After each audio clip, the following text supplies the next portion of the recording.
After I went into second grade in Burbank Elementary in 1956 in San Diego, in Logan Heights Barrio, it was the wrong school apparently, because we had moved again, since my father loved moving. It was in his blood.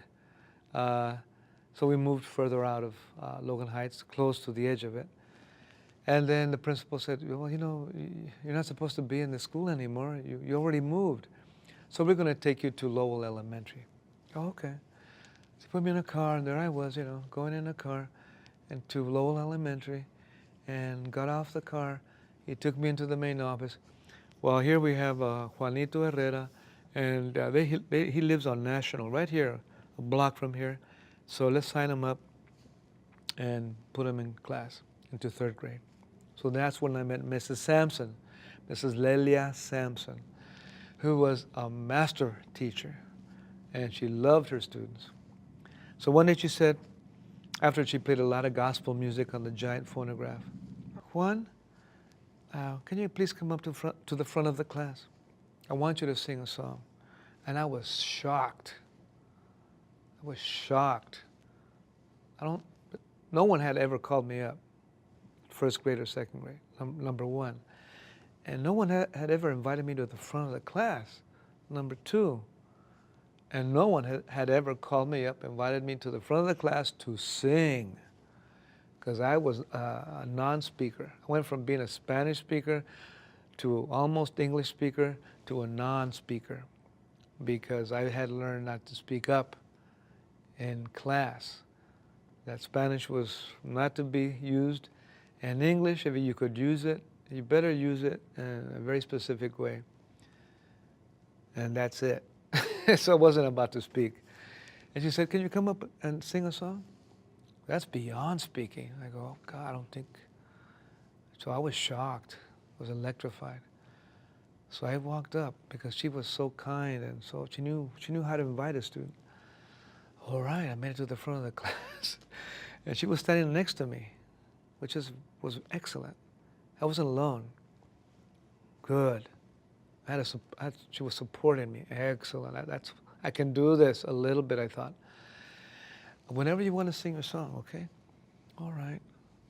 What would you like to sing? I'll sing Three Blind Mice. Okay, excellent, excellent. Okay, here we go. Whenever you're ready. Okay. Three blind mice. Three blind mice. And I finished the song. And then she turned around to me and she said, you have a beautiful voice. You have a beautiful voice. Did you know that? No, I didn't know that. As a matter of fact, I don't know it right now, even after you said it. And I turned to one of my friends. I said, ¿Qué dijo? What did she tell me? I think I knew what it was, but I didn't want to believe it. I definitely didn't want to believe it. I wasn't going to believe it, and I must not believe it. What did you say? Que tienes una voz muy beautiful, muy bonita. You have a very beautiful voice. Oh, I do.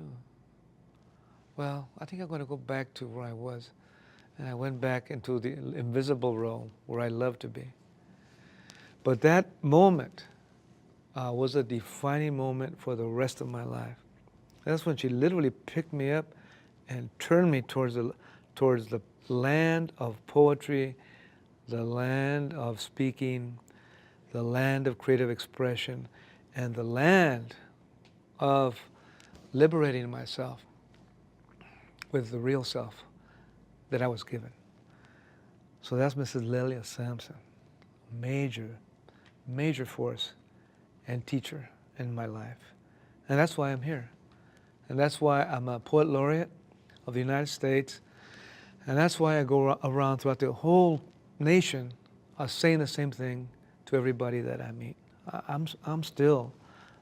give to everyone what she gave to me.